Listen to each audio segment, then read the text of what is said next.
반갑고요. 저는 오늘 감독님과 함께 이야기를 나눌 배영주라고 하고요. 영화 너무 재밌죠? 네. 그러실 줄 알았습니다. 본격적으로 감독님하고 이야기를 하기 전에 잠깐 안내 말씀 드리면, 일단 나중에 질문을 받을 때 선착순 5분께 선착순 5분께 파과 필사노트랍니다. 네, 각 배우들의 사인이 들어있는 필사노트. 네. 약간 뜨뜻미지근하더니, 네, 거의 대부분의 배우들이 앞뒤로 사인을 한 필사노트거든요. 그리고 마지막으로 감독님이 직접 여러분 좌석 번호를 뽑으셔서요, 준비된 선물이 있어요. 일단 키링, 그 다음에 색깔기. 너 못 봤냐? 그 다음 아직 안 끝났어요, 여러분. 모용이. 무용이. 네. 이렇게 선물이 준비되어 있습니다. 3개의 선물이나 준비되어 있으니까 여러분 바쁘시더라도 끝까지 자리를 지켜주시고, 무엇보다 영화표를 버리면 안 돼요. 네. 자, 그러면 이야기를 한번 시작해 볼게요. 되게 많이 대답하셨을 것 같은데, 나 준비해 왔어, 실제로. 저도 오랜만에 준비를 하는 거거든요. 지금 드라마 후반 작업 너무 바쁘신데 제가 졸라가지고 편집실에서 불러내서 너무 고마워요, 사실. 그래요. 그래서 제가 혹시 제가 GB 진행을 하는 걸 경험하신 분이라면 예전에 능수능란함에 대한 기대를 좀 내려계세요. 진짜 오랜만에 하는 거고, 이제 방송도 안 해서 말이 줄었습니다. 구명모 작가의 장편소설 파과를 읽고 이 작품을 영화로 만들고 싶다라고 생각했던 어떤 끌림은 어떤 게 있을까요? 처음에 그런 확신을 갖지 못했어요. 왜냐면은 베스트셀러인가요? 베스트셀러인지는 잘 몰랐었고, 그냥 절판된 어떤 책, 이렇게 흘러간 그냥 책이 있었고, 그거를 보고처럼 나만 읽은 내가 뭔가 발굴해내는구나 이런 느낌도 있었고, 그리고 소설을 읽고는 첫 번째 딱 든 생각은 영화화는 불가능하겠구나, 사실 그런 생각을 했었어요. 그래서 마음이 어떻게 하면 영화를 할 수 있을까 이렇게 뜨겁게 끌어오는 건 아니었고, 너무나 방대한 거의 50년에 걸친 서사가 있는데 각 서사들이 조각조각 많은 모티브들을 갖고 있지만 이렇게 유려하고 영화에서 좀 플로팅이 쉬운 이런 실로 꾸며져 있진 않아서, 제가 여러 원작들을 작업을 해봤었기 때문에 기존 작업에 비해서는 상당히 어려운 작업이 될 수 있겠구나 이런 생각이 들었었고, 그 이전에도 몇몇 이렇게 영화를 시도했다가 결국은 자초했던 얘기를 들었었어요. 그래서 그랬을 수 있겠구나, 특히 원작을 아주 충실하게 재현하려고 노력했다면은 쉬운 작업은 아니었겠구나 그런 생각이 들었고, 그 이후로 얼마 지나지 않아서 이제 초고 작업을 한 게 제가 살펴봤어요. 그러니까 2019년 7월이 첫 버전이더라고요. 사람 들어가는데 결국 5년이 더 걸린 건데, 그렇게까지 걸릴 줄 알았으면 시작할 수 있었을까 이 생각이 들지만, 이제 그런 불길한 혹은 어려운 장애를 뛰어넘는 허들이 아주 높은 영화 작업이 되겠구나라는 걸 알고도 결국 시작하게 됐던 것 같아요. 아마 이런 작품들이 가장 영화하기가 힘든 것 같아요. 캐릭터들은 장르적인데 서사는 추호도 장르적이지 않고, 그리고 이야기는 어떤 기본적인 큰 줄기의 서사가 순서대로 이어지거나 아니면 자기 이야기 구조를 가지면서 기승전결을 갖는 게 아니라 되게 분절되어 있잖아요. 근데 캐릭터는 굉장히 매력적이고, 이럴 때 과연 어떻게 각색할 것인가 라는 건 언제나 고민이 될 텐데, 특히 저는 그게 되게 궁금했어요. 그러니까 결국 이제 캐스팅이 되고 나면, 또는 영화가 만들어질 준비를 하고 나면, 이 영화 주인공은 늙은 조각이란 말이에요. 그리고 이제 늙은 조각을 할 매력적인 배우가 몇 명 있겠죠. 그리고 그 얘기가 이 얘기의 전부 다예요. 그런데 과거 얘기를 안 하면 안 돼. 왜냐하면 이 조각과 이를테면 이 사업과 이를테면 그 신성방역이라는 개념과 어떤 왜 손톱이 조각이 되었는지까지가 되게 중요해. 근데 어찌됐건 사람들은 배우를 무시하는 게 아니라 신시아 배우를 모르지 않는단 말이에요. 이혜영 배우가 나온대 이러고 보러 온단 말이에요. 그러면 이 과거를 어디로 구축할 것이냐. 근데 감독님은 굉장히 경제적으로 이야기를 압축해서 전반부에 그냥 바로 딱 배치했거든요. 물론 중간중간 과거가 나오지만 그건 그야말로 그 감정을 표현하기 위한 플래시백이고, 근데 이제 그게 쉬운 결정은 아니었을 것 같아요. 오히려 그 늙은 그 조각으로 시작을 해서 뭐 넘어갔다 올 수도 있고, 근데 아예 시작을 그녀가 그 만난 날, 그러니까 류를 만난 날로부터 시작하잖아요. 그렇게 구상을 했던 어떤 고민 되게 많았을 것 같은데. 그러게요. 버전이 저도 사실 많을 수밖에 없었어요. 처음 시작할 때는 영화가 굉장히 보면 너무 지루하고 너무 길고 이런 느낌 많이 받을 수 있겠지만 실제 물리적인 시나리오 장수를 보면 70페이지 정도 되니까 이제 대부분의 제작사에서 가장 좋아하고 저한테도 10페이지만 주면 안 되겠냐고 하는 그 꿈의 70페이지. 네. 근데 소설은 300페이지고 이제 5분의 1밖에 안 되는데 다 압축하고 이제 뼈대만 남기는, 예를 들어 이미테이션 게임이라는 앨런 튜링의 평전이 한 850페이지 정도 돼요.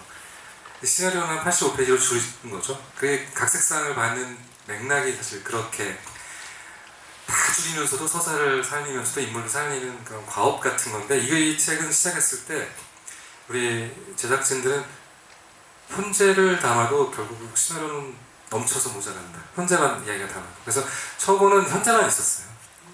과거라는 건 처음에 들어갈 자리를 꿈을 못 썼고 시리즈로 만들어질 코로나 시절에 영화 너무 어렵고 제작이 안 되니까 그때 시리즈로 만들어 볼까 하면서 8부작을 시험체를 쓰면서는 과거가 다시 들어왔었는데 그전에는 현재로만 풀려고 했었고 그래도 모자랐고, 게다가 액션 영화여야만 만들어지는 어떤 그 영화와의 전제가 있었기 때문에 액션은 고군분투를 하며 싸운다 한 줄 하면은 그게 5분 뭐 몇 회차 싸움 이런 건데, 그러니까 드라마가 차지하는 시간보다 액션이 차지하는 시간이 또 훨씬 기니까 드라마가 들어갈 시간이 더 줄어드니까 당연히 현재만 있었고, 근데 과거가 결국 현재를 바라보다 보니까 조각이 이렇게 자기를 고립시키고 속물적인 욕망도 다 접고 이렇게 고독한 길을 걸어가는 이유가 그걸 납득시키는 게 굉장히 어렵더라고요. 그렇죠. 네, 그래서 또 2가 미스터리한 친구가 나타나서 내 삶을 건드리는데 그 친구도 과거 없이 현재만으로 그 모든 감정을 표현하고 그 관객들을 설득시키는 서사를 만드는 게 너무 어려워서 과거가 들어간다고 들어가는 형식을 찾아야 되는데 어떤 형식이 좋을까, 그래서 아주 많은 베리에이션이 있었고 처음에 현재로 시작한 버전, 결국 마지막 시나리오도 사실 현재로 시작해요. 사실은 네, 그냥 60대 노인이 지하철에서 방역하는 이야기로 먼저 시작했었다가 이제 특정 감정의 순간에 과거가 나오는 방식의 이야기를 구성을 했었는데 결국 뉴를 만나는 그 첫 시퀀스는 짧게 특정 순간의 감흥에 그 연동되는 플래시백으로 하기에는 그래도 드라마가 좀 있어야 되겠더라고요. 그래서 다시 이제 앞으로 압축돼서 들어오게 된 이런 맥락이 있었고, 그래서 플래시백이 있는 영화를 만들 때 감독들의 그 어려움은 플래시백이 좀 설명적으로 느껴지잖아요. 그리고 전주적 작가 시점처럼 신이 갑자기 관객에게 툭 이야기를 뭔가 가르쳐주는 느낌이 드니까 이야기 자체가 스스로 흘러가서 관객들과 만나야 되는데 어떤 형식이 이거를 자연스러운 그 영화적 어법으로 들어오게 할까, 그 고민이 많다가 지금은 이제 물리적인 이미지의 교차, 비슷한 이미지 속에서 가거나 감정적으로 그 과거가 드러날 수밖에 없는 순간이 나오거나 이렇게 최소한으로 압축된 표현으로 갖고 영화 전반 내내 조각의 시점을 가다가 마지막 액션 팽은문에서 액션 때부터는 2의 시점으로 시점이 전환돼서 마지막에는 둘의 시점을 합쳐지는 그런 형식을 찾았던 것 같아요. 그래서 저는 영화를 보고서 전반부를 이렇게 정말 경제적이라고 생각했어요. 경제적으로 순식간에 압축을 시켜서 그녀를 설명하고, 그리고 이 세계관을 설명을 하고, 그리고 나머지 뭐 투어와 관련된 이런 것들은 이를테면 중간중간 그것을 플래시백으로 처리한다라는 되게 경제적이고 되게 정말 생각보다 정말 짧게 근데 되게 강렬하게 압축을 해서 되게 좋았었고, 그리고 무엇보다 이 작품을 보면서 감독이 각색을 정말 고민을 많이 했구나라고 느꼈던 게 그 구조를 바꾸거나 인물을 바꾸는 것이 아니라 그 인물의 감정을 창조해냈다. 그러니까 원작은 사실은 2의 감정이 애매모호하게 되게 많고, 그러니까 2와 조각 사이에 흐르는 감정이 되게 애매모호하죠. 대신에 각각의 서사가 되게 많아요. 그런데 여기서는 각각의 서사를 줄이는 대신 감정을 굉장히 증폭시키는, 난 둘이 연애하는 얘기인 줄 알았어.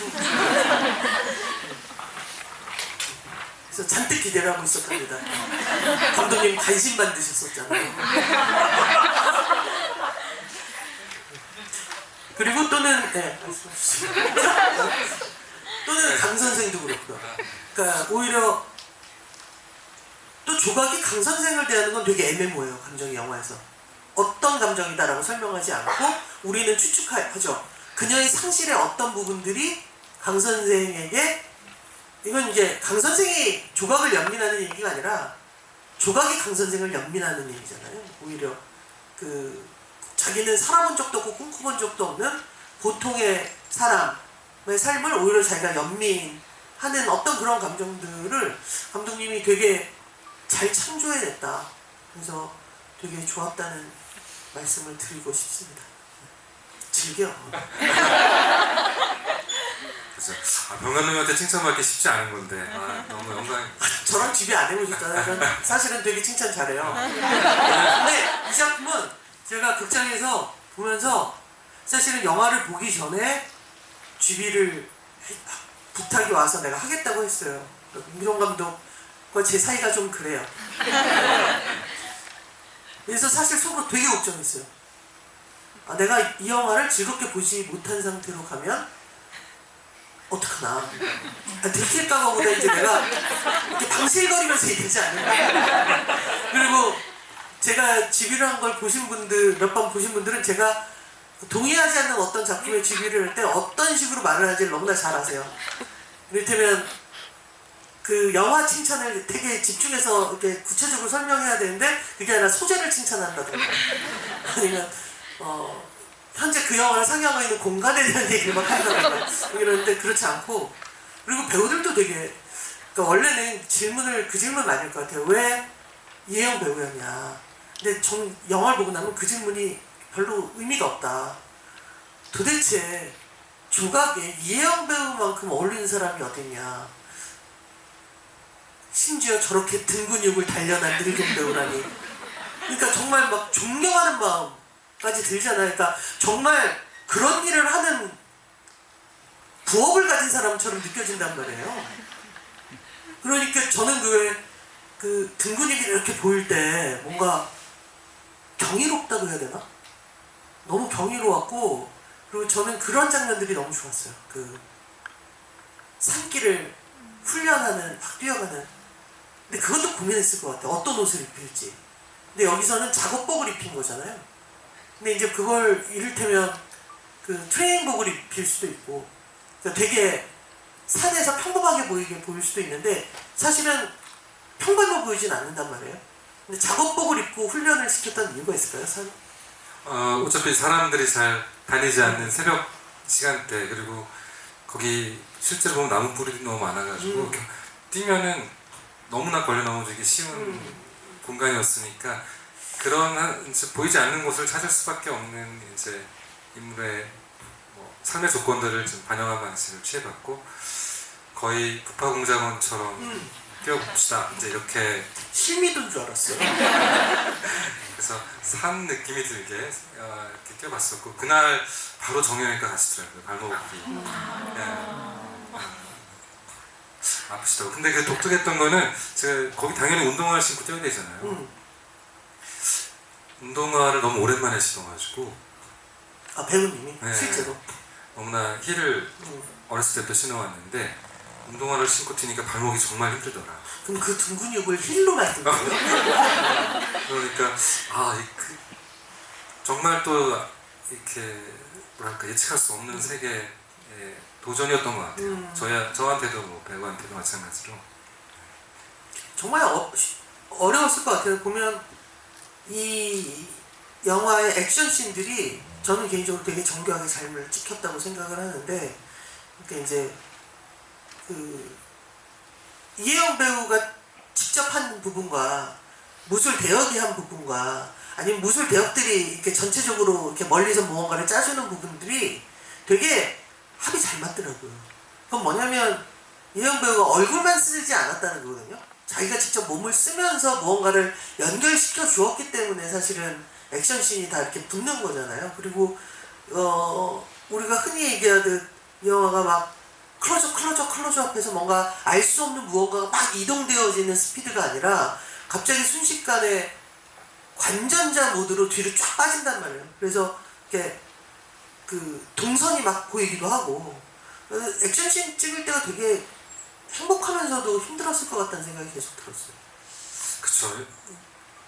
영화의 정체성을 좀 묻는다면 액션 영화라고 답을 할 수밖에 없었고, 영화가 장르 드라마도 가져가고 액션도 가져가고 뭐 이렇게 혼용해서 가져가기가 참 어려운 너무 짧은 시간대였기 때문에 누군가 묻는다면 하드보일드한 액션 영화라고 말할 수밖에 없었어요. 그러면 이제 조각을 포함해서 모든 배우가 액션을 리드미컬하게 서사 안에서 자연스럽게 계속 해야 되는데, 특히 이혜영 배우님은 이제 본인도 도전이고 너무 겁먹으셨고 내가 할 수 있을까? 근데 눈은 너무 높으셔가지고 제가 이제 예를 들어도 뭐 여러 가지 액션을 봤을 때 그건 너무 가짜 같아. 별로던데? 라고 해서 눈이 너무 높으신 거예요. 그래서 이거는 대단한 영화 되겠구나 생각했지만 1시간만 예린 같이 해도 무릎이 아프다고 그만 일어나서 집에 가셔야 된다고 하고 이제 너무 일찍 지치시고 그래서 부상을 안 당하려면 이제 트레이닝을 많이 받아야 되는데, 그때 드라마를 또 영화 전에 찍고 계셔서 쉴 시간이 없어서 트레이닝도 좀 잘 못 받고 이제 어떻게 될까 너무 걱정이 많았죠. 제가 보기에는 연습량에 비해서는 현장에 와서 저런 게 도저히 가능할까 싶을 정도로 수행을 했어요.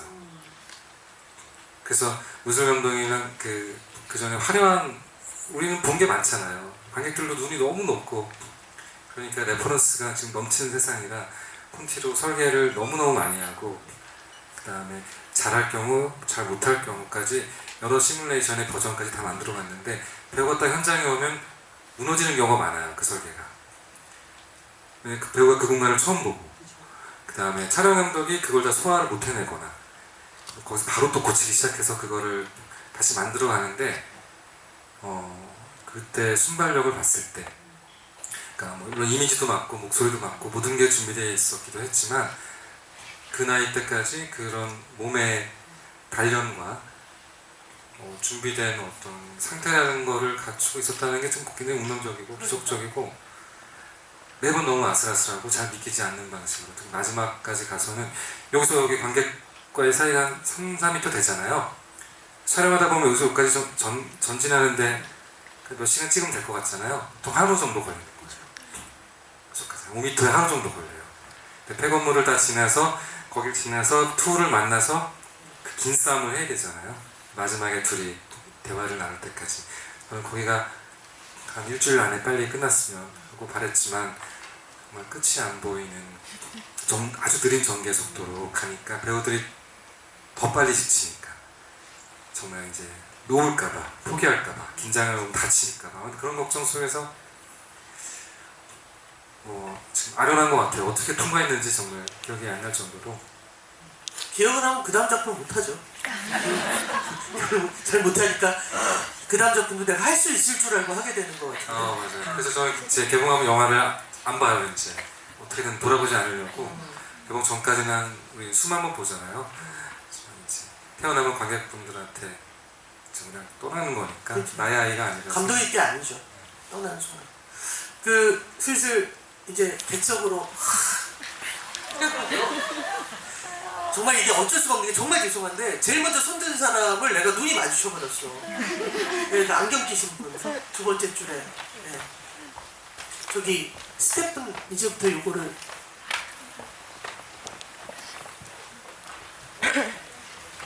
네, 영화 정말 재밌게 잘 봤고요. 저희 가족들도 다 보여줬는데 다 너무 재밌다고 해가지고 제가 다 뿌듯했고요.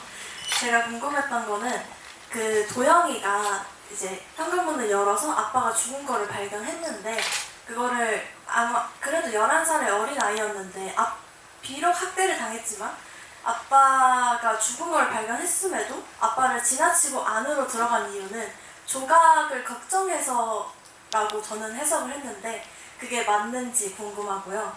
그리고 그 강 선생님 죄송합니다. 네, 한 개만. 알겠습니다. 네. 2의 이제 인생이 이렇게 꼬이고 복잡해지는 그 강렬한 순간을 관객들과 이제 몇 차례에 걸쳐서 나누는데요. 사실 그 순간을 바로 목도한 것처럼 몇 번을 저희가 먼저 보여주잖아요. 그래서 복수의 감정을 가졌고 아주 고통스럽게 상대가 미칠 정도로 뱅뱅 돌면서 주변에서 소중한 것들을 다 잘라내면서 괴롭히다 죽여야지 이런 방식의 2의 욕망이 정말 전체 서사로서 하나의 소플롯이 되게 이렇게 만들었었기 때문에 실제 목도했을 때 놀란 순간은 이미 다 보여줬고 상상하자면 실제로는 아빠의 죽음은 늘 마음속에서 바래왔던 거기 때문에 그 순간 떠났다고 생각한 것 같아요. 급하게. 그래서 빨리 쫓아가서 잡아야 돼. 왜냐면 영화 엔딩에 보면 이제 해피랜드 얘기를 나누면서 그 얘기를 하잖아요. 가슴에 칼을 품고 살아. 내일은 오늘보다 편해질 거야. 이런 얘기를 하잖아요. 내일 내가 아빠를 죽일 거거든. 너를 해방시켜줄 거야. 너는 내일 구원의 날이니까 그래도 열심히 잘 살아라는 사실 마지막 인사를 했었기 때문에 그거를 아는 도영은 그게 이제 이별의 이제 어떤 종류의 유언이라는 걸 알고 더 이상 못 본다는 생각에 급하게 쫓아갔었고 이제 조각의 포스가 이제 우린 다른 세계에 사는 사람이고 나에게 더 다가오면 안 돼. 그리고 자기도 모르게 준비되지 않은 그 지킬 수 없는 약속을 해버리는 바람에 이제 그 아이의 삶이 이렇게 바뀌게 됐었죠. 조각을 걱정해서라기보다는 놓칠까봐라는 걱정에 뛰어나갔던 것 같아요. 그 김성철 배우는 저는 그 올빼미에서 소현세자 역할을 하셨었잖아요. 근데 그 올빼미를 보면서 어쩜 저렇게 건실한 젊은 얼굴이 있을까라고 생각을 했었거든요. 그러니까 정말 연기를 잘하는 거지. 그쵸? 여기서는 건실함이라고는 어린 반푼이 없잖아요. 그래서 정말 그 배우가 이제 막 열심히 자기 그 일을 해가는 과정에서 정말 작품을 잘 고른다. 굉장히 그 전혀 다른 작품을 하면서 되게 그 멋진 그 호흡과 연기를 보여주는 것 같아서 되게 그 이 영화를 보면 또한 그 민규동 감독한테 고마웠던 게 되게 오랜만에 너무나 좋은 얼굴을 본 것 같다 라는 생각이 들었답니다. 자, 제일 먼저 드셨죠? 네, 영화 인상 깊게 봤고요. 그래서 질문할 건 많지만 한 개만 하라고 하셔서 하나만 하겠습니다. 우선 제일 인상 깊었던 장면은 아무래도 조각과 2의 이제 엔딩씬 장면인데요. 항상 약간 궁금했던 게 이제 2의 이제 심리 서사는 사실 한참 전부터 처음에는 단순히 복수인가 싶게 시작했지만 중간중간 대사라든지 김성철 배우님의 이제 연기나 눈물이 보이는 좀 시점이라든지 이런 것 때문에 2의 심리는 이해가 가는데 조각 같은 경우에는 그 전까지는 그냥 어떤 이제 심리인지 잘 모르겠다가 그 장면이 이제 갑자기 끝나고 나서 이제 식구로 받아들인다든지 이제 이런 장면이 나왔거든요. 그래서 이게 단순히 이제 뭔가 이제 소사상에서는 깊은 뭔가 감정의 연결선이 있을 만한 시간 타이밍이나 설명이 없었던 터라 그동안에 이제 조각이 뭐 혜니를 대하는 거라든지 이런 거를 어린 도영을 대하는 걸 보면 이제 어린 아이에 대한 그런 측은지심이라든지 연민 같은 거에 이제 연장선상인지 아니면 혜니랑 다르게 이제 마지막에 식구로 받아들이는 그런 장면이 나오는 것 자체에서 어떤 감정이었는지가 궁금합니다. 조각과 투는 이제 사실 이루어질 수 없는 네 사랑을 다룬 이야기잖아요. 사실 다른 세계에 있는 사람인데 조각이 끝내 발견하는 건 전 자신의 얼굴이라고 생각했었어요.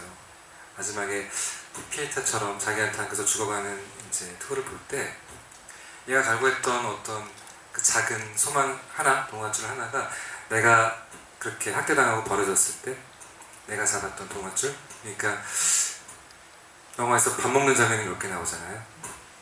채플린의 키드도 밥 먹는 장면을 썼고, 키드도 그 버려진 아이를 구하는 그 한 식구로 맞이하는 유사 가족의 그 모티브의 한 장면이고, 유도 먹여주고 재원을 준다로 시작된 관계였었고, 그래서 그 가족과 식구의 느낌이 조금 다른데요.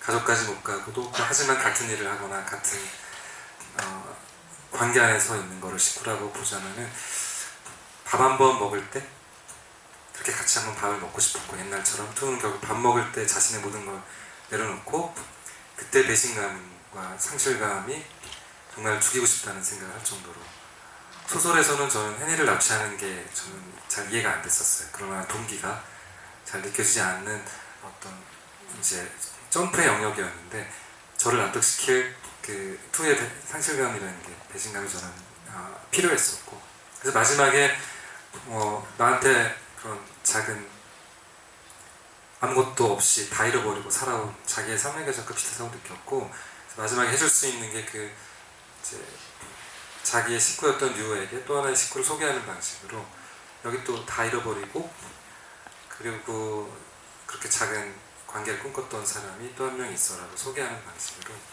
그 전에 이제 아들내미 할 때 식구긴 해라고 하잖아요. 자기의 욕망을 좀 드러내잖아요. 그래서 그거를 조각한테까지 전달하는 이런 구조를 잡았던 것 같아요. 저는 재미없잖아요. 바로바로. 투는 모든 걸 다 기억하잖아요. 왜냐하면 그 순간 자기의 어떤 목표 지점이 되니까.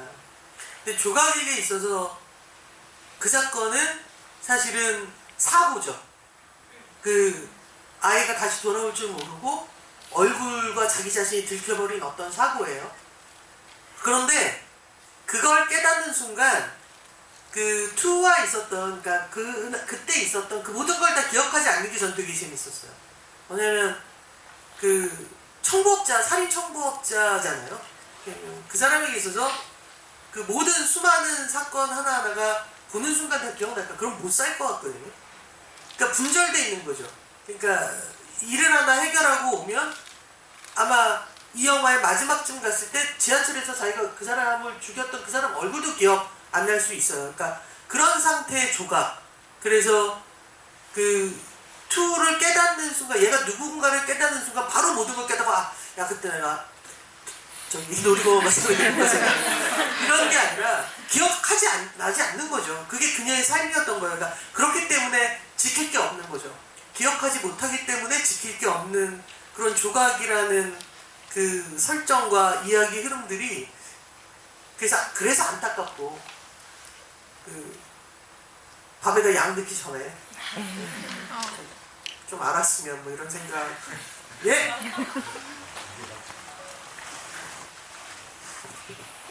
아이고 잘 받았습니다.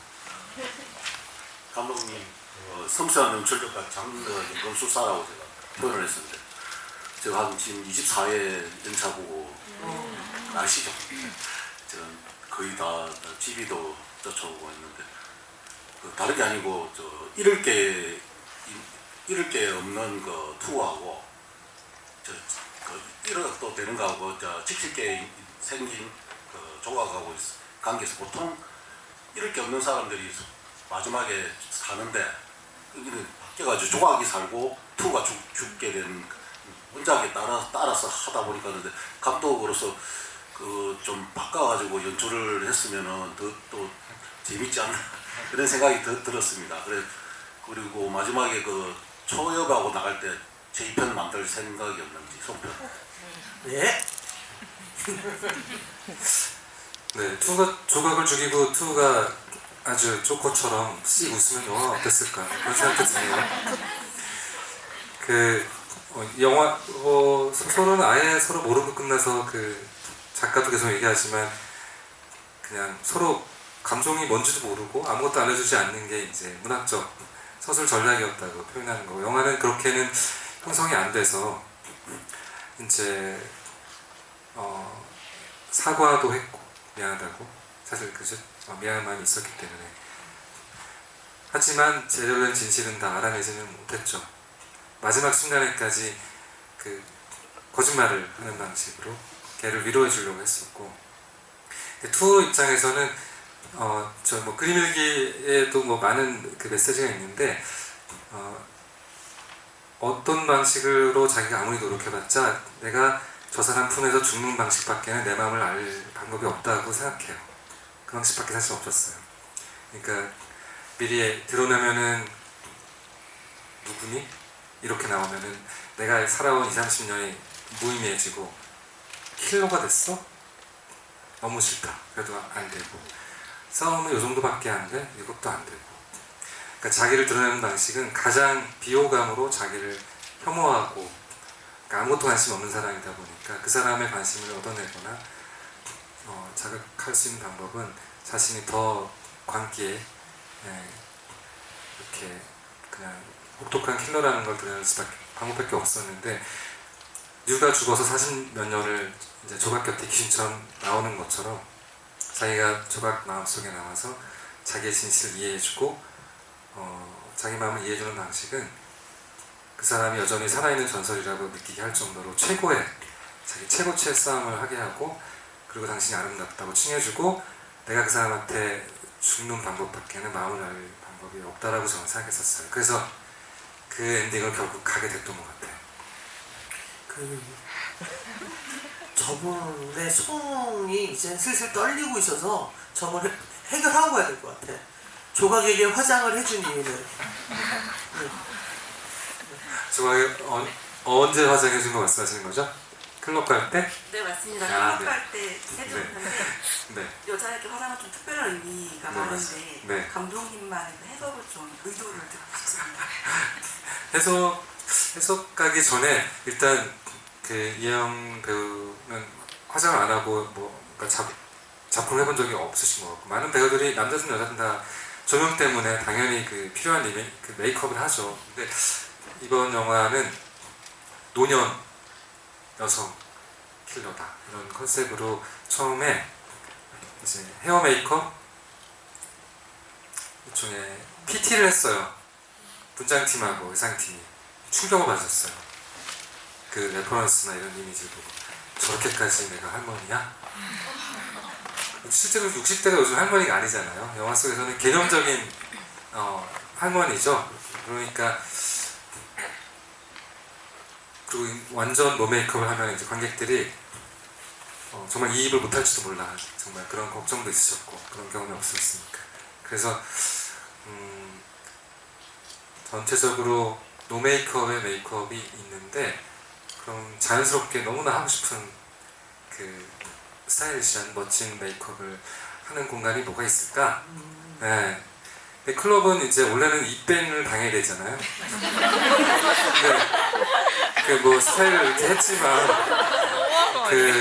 들어가잖아요. 들어가려면 이제 어쨌든 항상 풀 메이크업과 이제 힐과 가죽 스타일리싱이 필요했고, 물론 여기 설정이 저 고향인데 하여튼 인천의 석바이 클럽이라고 이제 이렇게 청담동은 아니에요. 그래서 이제 그렇게 물이 좋진 않아요. 보시면 아시는데, 그래서 들어가서 그래서 그때 메이크업을 그러면 영화 전체적으로 못하던 한이 맺힌 메이크업을 해보자. 그 다음에 이제 빵에까지 파묻히고 이제 최악의 이제 상황까지 가서 죽음까지. 그때 이제 흐트러진 메이크업이 저는 오히려 그 처절함을 더 잘 드러낼 거라고 생각했었어요. 근데 일상이 아닌 이제 액션의 순간으로 들어갔기 때문에 그래서 배우의 이제 배우를 이제 달래주는 위안도 됐고 영화에서는 이제 변주도 되고 이렇게 위장이 처음부터 첫 지하철은 더 할머니처럼 위장을 한 거고 위장이라는 게 이제 이 업자에게는 너무 중요한 수단이니까 그걸 자연스럽게 한번 녹여봤던 것 같아요.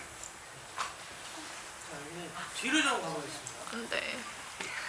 저 뒤에 반팔 입으신 분. 마스크 하신 분? 그리고- 어? 그럼 두 분으로 가죠. 아닌가? 마스크 아 하신 다른 분이구나. 이런 방법이 없어. 마스크 하신 분 먼저 그럴 때 보통 흰모자 쓰신 분, 반팔 입으신 분 이런 식으로 해주세요. 일단 네. 마스크 하신 분. 저는 마지막에 그림 일기에 관한 부분에서 질문을 하고 싶은데요. 원작에는 아예 없는 설정인데 관객한테 어떤 의미를 주기 위해서 넣었는지 글씨들이 잘 안 보이게 흐리고 빠르게 지나가던데 이게 마지막에 왜 넣은 건지 감독님의 의도가 궁금해요.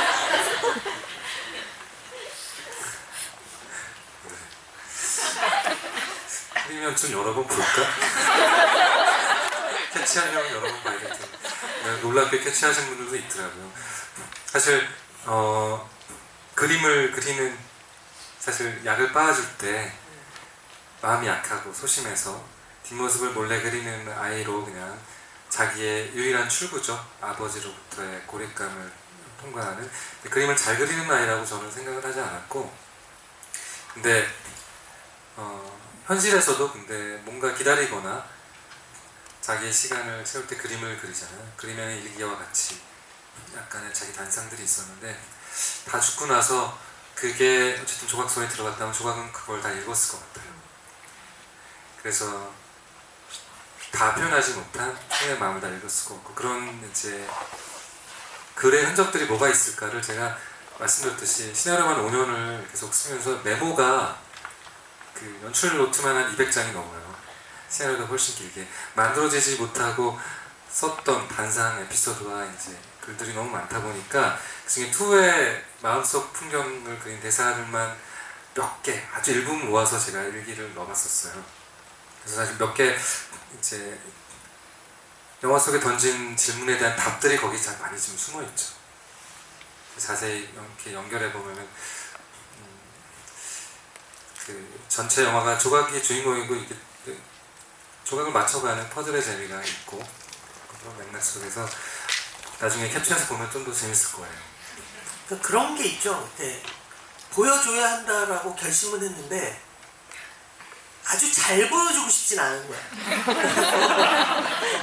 그러면 너무 가르쳐주는 것 같기도 했고 제가 걱정은 조금 약간 희미하게 한 거는 영화 조각의 영화인데 그래서 조각의 영혼으로 끝나고 싶은데 혹시나 너무 투의 이야기로 다시 돌아갈까봐 그렇죠. 그 걱정이 있었어요. 그래서 처음에도 노래는 제가 안 만들었었고 가사만 1년 내내 썼지만 베를린에 상영한 버전에는 노래가 없어요.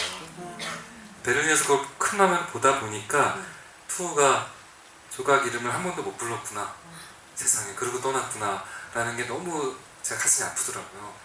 그래서 그때 써놓은 가사 중에 이제 이름을 불러본다라는 가사를 써서 유령이 돼서 조각을 불러보는 거로 이제 노래를 넣어야겠구나 이런 결심했었어요. 사실 조금씩 그것도 조각을 잡아먹는 걸까봐 지금도 좀 걱정이 있는데 그래서 일기 내용도 그랬던 것 같아요. 자, 아까 그 앞에 반팔 입으신 분. 안녕하세요. 영화 너무 재밌게 잘 봤고요. 저는 대사에 관한 질문을 드리고 싶은데 많이 각색된 영화임에도 원작 대사가 잘 살아있다는 게 굉장히 인상적이었습니다. 그래서 감독님이 원작을 보실 때 어떤 기준으로 대사를 셀렉을 하셔서 이렇게 살리려고 하셨는지 과정이 궁금합니다. 네, 그 보기 드물게 대사가 정말 드문 소설인 것 같아요. 이 소설은 대사가 좀 많았으면 좋겠다고 생각했었고 작가님도 만나보고 싶기도 하고 어떨 때는 그랬었는데 심리적 풍경이 너무 자세하게 묘사되어 있고 만연체라고 하죠.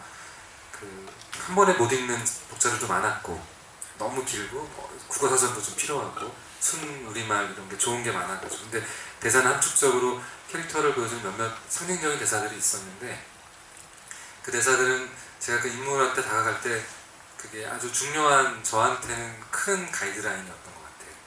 그래서 제가 그 대사를 통해서 그렸던 인물의 그 대사는 영화 속에 살려서 그 대사 또 파생된 앞뒤 대사를 만들어가는 방식으로 제가 시나리오 작업을 했던 것 같아요. 물론 없는 대사도 만들고 상황이 달라지니까 그 인물이 달라지니까 많이 찾아냈어야 됐고 2 같은 경우는 한 챕터만 존재하고 나머지 전부가 조각과 과거류와 2가 시점을 안 주는 소설이잖아요. 2가 더 등장을 많이 하는 이야기로 만들다 보니까 2의 대사나 뭐 그런 것들은 훨씬 더 많이 만들어내고 찾아내고 그리고 그렇게 가져갔었어야겠죠. 네. 그래서 그 일기에도 그런 게 남았던 거고요. 뭐 죽여도 되니 뭐 이런 대사가 그런 대사가 있지만 2가 답을 해보자면은 뭐 누가 죽어서 당신의 소망이 됐으니까 내가 죽으면 당신의 소망이 될 수 있을까. 자기가 막 결국 자살을 택하는 방식의 이유가 그렇게 일기에 이렇게 남아있는 건데요. 소설에 없는 소설을 제가 썼다고 해볼 수 있을 것 같아요. 그런 새로운 대사들을. 좀 갑자기 제안이 오셨는데 이제 더 이상 선물이 없대요. 그 필사노트? 그래서 이거를 그냥 선물로 그건 좀 불공평하다고 느끼시는 거죠. 왜냐면 내가 줘야 되는 거잖아. 나도 부담스럽다고. 그건 어때요? 얘만 뽑읍시다. 이게 다들 제일 크다고 생각하시는 거 맞죠? 그럼 얘만 뽑으시고 기름이야 불편해. 그래서 책갈피와 키링은 지금 선물로 드리는 걸로 하고 감독님이 뽑으세요. 이제 저기 손 드셨던 머리 기신 흰색 옷 입으신 분.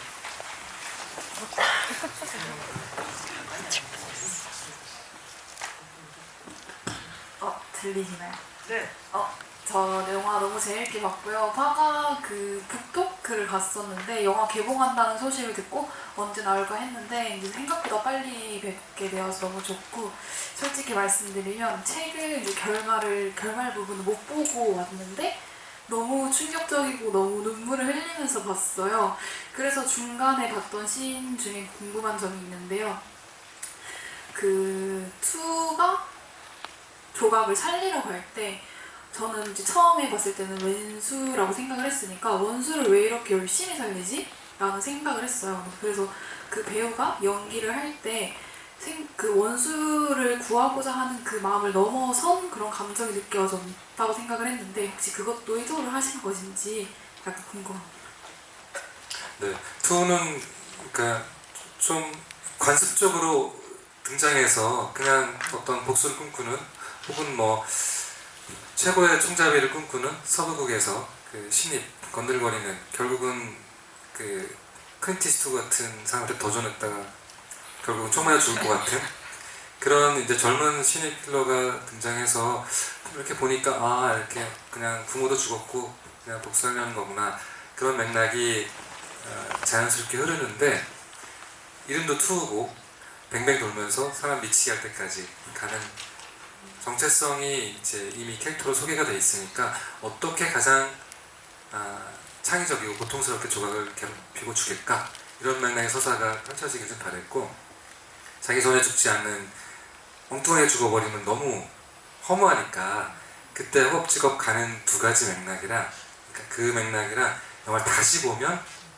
정말 가슴 철렁해서 정말 죽으면 안 된다라는 절박함이랑 2개가 동시에 보이게 연기를 주문했어요. 그게 표현이 가능한 건지 모르겠지만, 그래서 그렇게 보이지 않으면 말이 안 되잖아요. 정말 죽으면 안 되는데, 하지만 거기서 이미 모든 걸 알아버리면 영화를 보는 재미가 없으니까. 그래서 지금 드는 질문이 아니 복수하라고 왜 그렇게 저렇게까지 하지 들었을 때, 그래서 조각의 입장에서는 당연하게 그 답을 하는 거죠. 복수가 너무 이렇게 시덥게 끝나면 말이 안 되잖아. 그러니까 너는 나를 살려놓고 쥐처럼 가둬놓고 괴롭히는 거잖아. 조각은 이런 이성적인 접근을 할 수밖에 없게 그런 관객의 논리는 받쳐주면서도 나중에 이제 돌아보면은 이미 눈이 붉어져 있죠. 그냥 자기를 알아봤다고 착각한 순간에. 그래서 투에겐 너무 어려운 연기였고, 조각은 그냥 정말 아직 모르는 사람으로 계속 투를 오해하면서 가면 되니까 조각한테는 어렵지 않은 연기였고, 그런 맥락이 좀 있어요. 그래서 조금만 다시 한번 보시면은 김성철 배우가 해낸, 특히 해내를 던졌을 때도 이미 눈물을 흘리고 있잖아요. 근데 그 순간은 정말 짧게 보여주고 관객들이 거의 잘 눈치 못 채게 했었거든요. 근데 넌 참 벌레같이 하찮은 놈이구나라고 했을 때 너무 가슴이 아픈 거예요. 자기는 내가 이러고 있는 이유를 이렇게까지 눈치가 없고 이렇게까지 오해를 깊이 하니까 그 서러움이 계속 올라오는데 보여줄 듯 보여주지 않는 방식의 연출을 할 수밖에 없었던 것 같아요. 마지막 질문요. 고르시죠, 감독님. 마지막 질문이요? 네.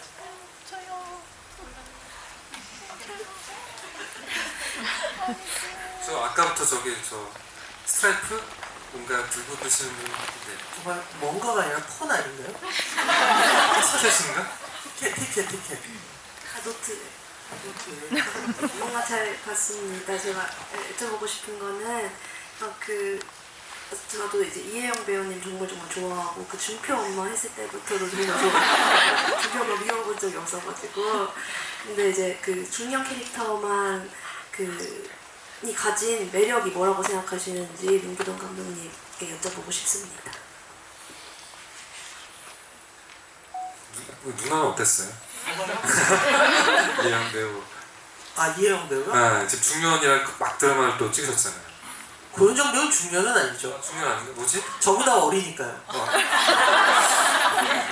누나시구나. 요것만 딱 따가지고 고현정 배우한테 카톡으로 보내주고 싶다. 중장년 배우인가?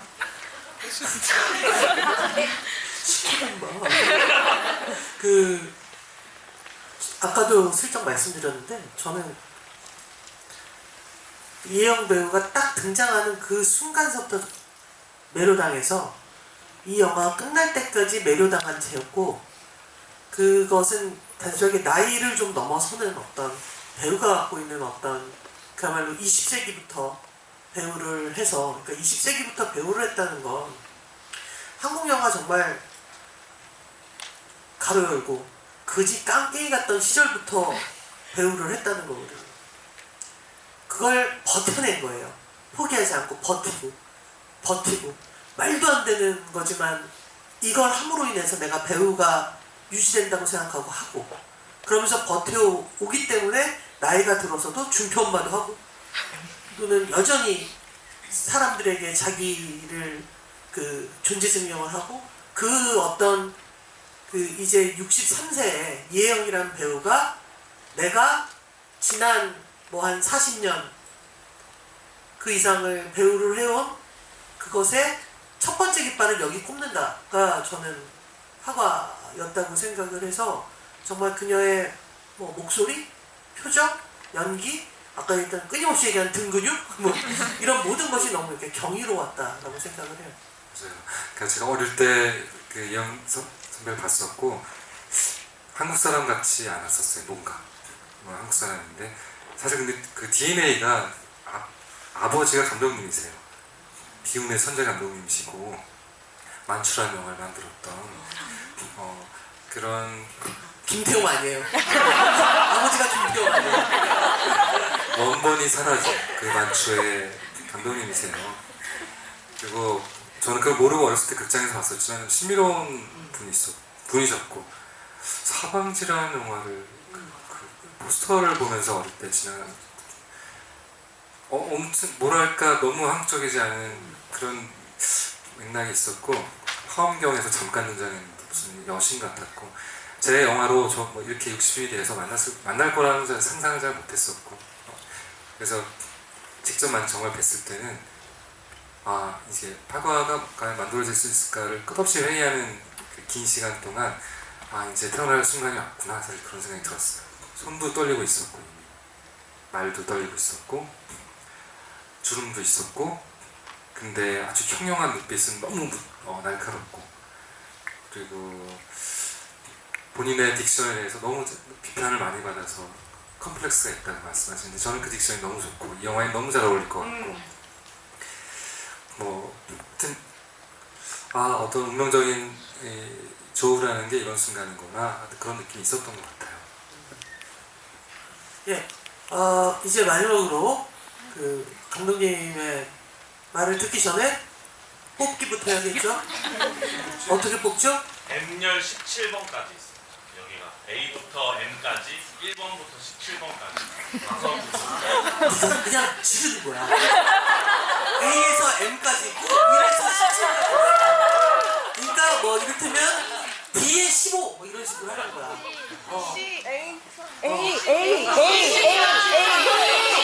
잔인하다. 27? 예, 7번 있으신가요? 네, 축하드립니다. 2에 7을 하신 특별한 이유가 있으실까요? 이게 왜 또 그렇지? 그게? 지금 뭔가 무의식을 찾아봐야 될 것 같아요. 뭔가 있었을 것 같은데 예, 마지막으로 그 오늘 퍼가를 함께 봐주신 관객분들께 네, 적은 자석수로 막 고전 중인데 그래도 어느 때보다 제가 만든 어떤 영화보다도 환호해 주시고 깊게 이해해 주시고 이 낯설고 새로운 영화가 아주 태어나기까지 오랜 여정이 있었는데 태어날 충분한 이유가 있었다고 생각이 들고 그리고 여러분 인생에서 이 영화를 보는 순간이 좀 오래 길게 남고 의미가 있었었고 또 나중에 보면 그래서 영화관에 찾아와서 어떤 영화를 보고 체험하는 그런 나의 문화적 그런 순간순간들이 계속 또 다른 영화들로 이어지고 그러면 좋겠다 이런 생각이 듭니다. 고맙습니다. 와주셔서. 퍼가팀이 뭐 이렇게 거대한 야심을 갖고 있지 않아요. 그래서 그 톰 크루즈가 오기 전까지 어떻게 한번 버텨보자.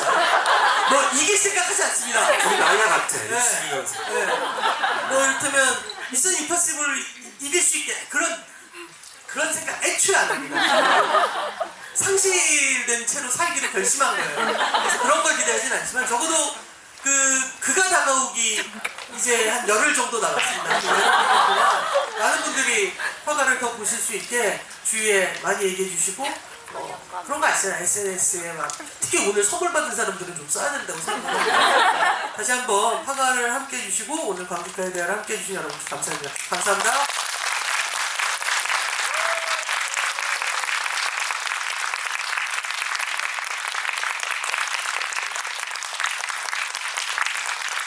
우리 사자 찍을까요? 우리?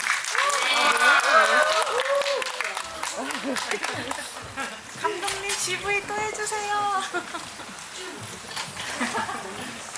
여러분 저희가